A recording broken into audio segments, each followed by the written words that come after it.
नमस्कार, आपका स्वागत है। आप देख रहे हैं द न्यूज, आपके साथ मैं सृष्टि मिश्र। चलिए आज बात करेंगे बड़े ही विस्तार से भारत की विदेश मंत्री एस जयशंकर की, और जिस तरीके से पूरी दुनिया उनकी कायल है उनकी राजनीतिक समझ को लेकर, और जिस तरीके से वो अन्य देशों के साथ भारत को डील करते हैं, कहीं ना कहीं पूरी दुनिया में उनका डंका बजता है।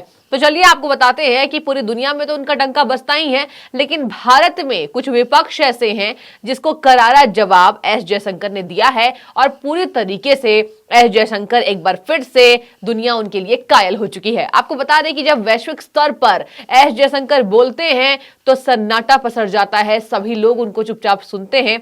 और अक्सर हमने आपको दिखाया है कि किस तरीके से जब वो वैश्विक स्तर पर बोलते हैं तो पूरी दुनिया में वो दुश्मन देशों को लताड़ लगाते हुए दिखाई देते हैं, और इसलिए शायद से भारत के प्रधानमंत्री नरेंद्र मोदी उन्हें इस पद के लिए बिल्कुल ठीक तरीके से सटीक मानते हैं। तो चलिए आपको बताते हैं कि आखिर कौन सी वो राहुल गांधी की बातें और कौन सी वो केजरीवाल की बातें हुई जिससे एस जयशंकर थोड़ा पहले मुस्कुराते हैं और फिर करारा जवाब देते हैं, और ये दिखा देते हैं कि वो सही मायने में भारत के विदेश मंत्री के पद के लिए सबसे ज्यादा सटीक हैं, सबसे ज्यादा सही हैं। Sir, in passing, the honorable member also suggested government is indifferent, he used the word, indifferent to China.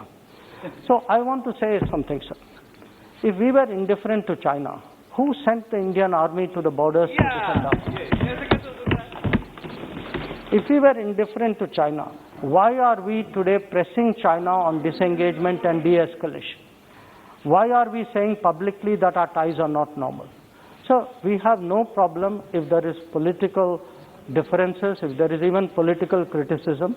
I have heard sometimes that my own understanding needs to be deepened. When I see who is giving the advice, I can only bow in respect. But I think we should not directly or indirectly criticize our jawans. Yeah. When our jawans, sir, are standing, sir, our jawans are standing, sir, in Yangtze, in Yangtze at 13,000 feet. Yeah. At 13,000 feet, they are standing there defending our borders. They do not deserve to have the word pitai. The word pitai should not be used for our jawans, sir. Sir, our jawans are standing their ground, so they should be respected, they should be honored, they should be appreciated. This is not something which is appropriate. आपको बता दें कि जिस तरीके से भारत का लोहा पूरे विश्व में माना जाता है, तो कहीं ना कहीं विश्व इसको समझती है, लेकिन भारत में कुछ विपक्ष ऐसे हैं जो कभी कभी सेना का मजाक उड़ाते हैं, भारतीय सेना का मजाक के साथ साथ भारत सरकार का मजाक उड़ाते हैं, और यह दिखाता है कि भारत में दलों की एकजुटता नहीं है। अक्सर देखा जाता है कि राजनीतिक मतभेद होने सही हैं, जिस तरीके से अमेरिका में भी राजनीतिक मतभेद होते हैं, लेकिन कहीं ना कहीं जब देश की बात आती है, देश में अटैक्स होते हैं, तो पूरा देश एकजुट हो जाता है। लेकिन हमने अक्सर ये देखा है कि भारत में ऐसा देखने को बहुत ही कम मिलता है, क्योंकि यहाँ विपक्ष को बहाना चाहिए कि किस तरीके से केंद्र सरकार की धज्जियां उड़ाया जाए। जी हाँ, अब चलिए मैं आपको बताती हूँ कि आखिर मेरा इशारा कौन से वो नेताओं के ऊपर है, और क्या नेताओं के ऐसे बयान हैं जहां एस जयशंकर कड़ी से कड़ी टक्कर उनको देते हुए नजर आएंगे।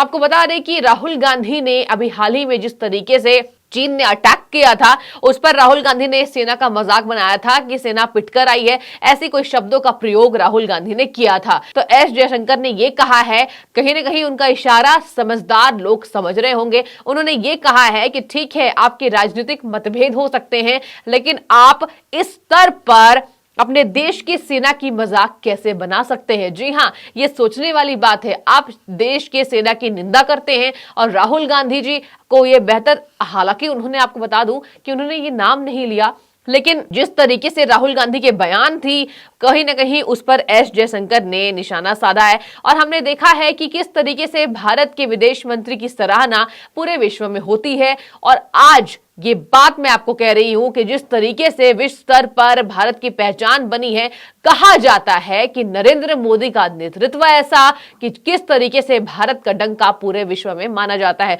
इसके साथ साथ हमने ये भी देखा है कि अभी जिस तरीके से अटैक्स हुए थे, और आपको बता दें कि रशिया के बीच जो हम विश्व स्तर पर युद्ध देखने को मिला, कहीं ना कहीं भारत की भी इसमें भागीदारी ये थी कि भारत दोनों देशों के विश्व युद्ध को कैसे समेट सके, और भारत की मदद कहीं ना कहीं यूक्रेन को भी चाहिए थी और रशिया को भी चाहिए थी। यूक्रेन के प्रधानमंत्री ने भी कहा था कि भारत से हम मदद की गुहार लगा रहे हैं, और कहीं ना कहीं ये बात सामने आती है कि पहले के राज में, यानी कि प्रधानमंत्री के पहले जिस तरीके से भारत का नेतृत्व था, इतना ज्यादा विश्व स्तर पर भारत का डंका नहीं बजता था। लेकिन आज पूरे देशों में भारत की पहचान एक अलग स्तर पर होती है। हमने वो वीडियो भी देखा है कि किस तरीके से G20 के सम्मेलन में जब हमारे प्रधानमंत्री नरेंद्र मोदी पहुंचते हैं तो जो बाइडेन कहीं ना कहीं पीछे से उनकी पीठ को थपथपाते हैं, यानी कि पहले उनको नमस्कार करते हैं, उनका वेलकम करते हैं। तो ये वीडियोस ही ये दिखाती है कि भारत की पहचान किस स्तर पर है। तो चलिए आपको अब बताते हैं कि राहुल गांधी ने सेना का मजाक बनाया, उस पर एस जयशंकर ने ये टिप्पणी की है। एस जयशंकर ने कहा है कि राजनीतिक मतभेद और आलोचनाओं में कोई दिक्कत है ही नहीं, लेकिन किसी को प्रत्यक्ष या परोक्ष रूप से अपने जवानों की निंदा नहीं करनी चाहिए। उन्होंने यह भी कहा था कि सैनिकों के लिए पिटाई शब्द का इस्तेमाल कर उनका अपमान नहीं किया जाना चाहिए। और इसी के साथ आपको बता दें कि अधीर रंजन चौधरी कांग्रेस के नेता ने भी बयानबाजी दी थी, उस पर भी उन्होंने जवाब दिया है। उन्होंने ये कहा है कि यदि चीन के प्रति भारत का रुख उदासीन होता तो सीमा पर सेना को किसने भेजा? हम चीन पर सैनिकों की वापसी के लिए दबाव क्यों बनाते और हम सार्वजनिक रूप से क्यों कहते हैं कि हमारे संबंध सामान्य नहीं है? जी हां, आपको बता दें कि कांग्रेस लगातार घेर रही है कि भारत और चीन के बीच जो लड़ाई हुई है उसमें केंद्र सरकार, विदेश मंत्री असफल हैं। साथ साथ आपको बता दें कि अमित शाह के कहीं ना कहीं इस्तीफे की भी बात तेज थी कि अमित शाह इस्तीफे दे दे, देश आपसे संभल नहीं पा रहा है।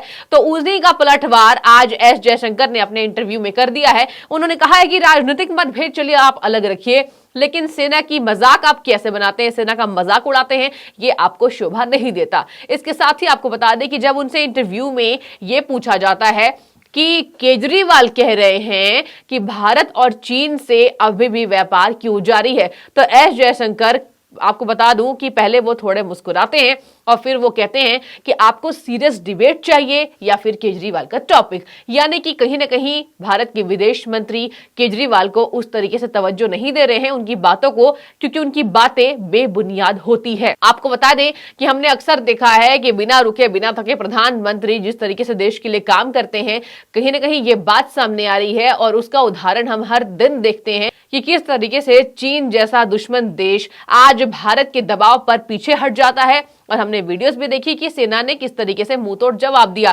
तो बात ये सामने आ जाती है कि जब कांग्रेस की सत्ता थी तो चीन ने हमारी जमीन पर कब्जा कर लिया था और कांग्रेस हाथ पर हाथ धरकर बैठी थी, और आज वही कांग्रेस ये कहती है कि चीन से लड़ाई में भारत विफल है। यानी शर्मनाक बयान कांग्रेस की तरफ से देश के जवानों के लिए ये कड़ी निंदा इसकी होनी चाहिए। इसके साथ साथ आपको बता दें कि केजरीवाल ने यह भी कहा था भारत और चीन के बीच व्यापार क्यों हो रहे हैं, तो कहीं ना कहीं आपको बता दें कि मंत्रियों ने, राजनेताओं ने उन्हें घेरा भी कि आप दिल्ली में जिस तरीके से चीन के व्यापार का पूरी तरीके से प्रचार भी तो करते हैं, आप लाइट्स लगवा रहे हैं और केजरीवाल ये कहते हैं कि दिल्ली को विदेश बना देंगे, तो आप चीन की मदद से ही बना रहे हैं। तो आखिर इस तरीके से व्यापार अचानक से खत्म नहीं हो सकते हैं, इनका खात्मा धीरे धीरे किया जाना चाहिए। तो आपको बता दें कि लगातार ये देखा जा रहा है कि किस तरीके से जब झड़प होती है तो कहीं ना कहीं पक्ष विपक्ष अलग दिखाई देता है, एकजुट दिखाई नहीं देता है। और इसी बयानबाजी के साथ साथ आपको बता दें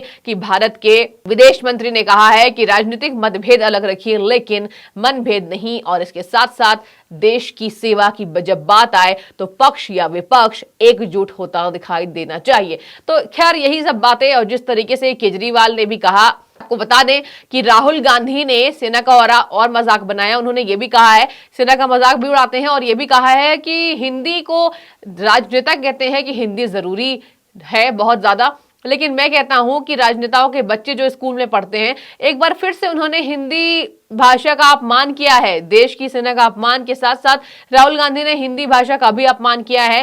कह रहे हैं कि राजनेता अपने बच्चों को भी इंग्लिश मीडियम में पढ़ाते हैं, तो ये किस तरीके से बयानबाजी देते हैं। और इसके साथ साथ कहीं राहुल गांधी हिंदी भाषा का भी मजाक बनाते हैं और सेना की जवानों का भी कहीं ना कहीं भारत की संस्कृति का पूरी तरीके से राहुल गांधी मजाक बनाते हुए दिखाई दे रहे हैं। तो खैर, आपका क्या मानना है एस जयशंकर के इस जवाब को? आप किस तरीके से देख रहे हैं जो उन्होंने पलटवार राहुल गांधी और केजरीवाल पर किया है साफ तौर पर? फिलहाल आपका बहुत शुक्रिया और कमेंट में हमें जरूर बताइएगा। धन्यवाद द न्यूज से जुड़ने के लिए।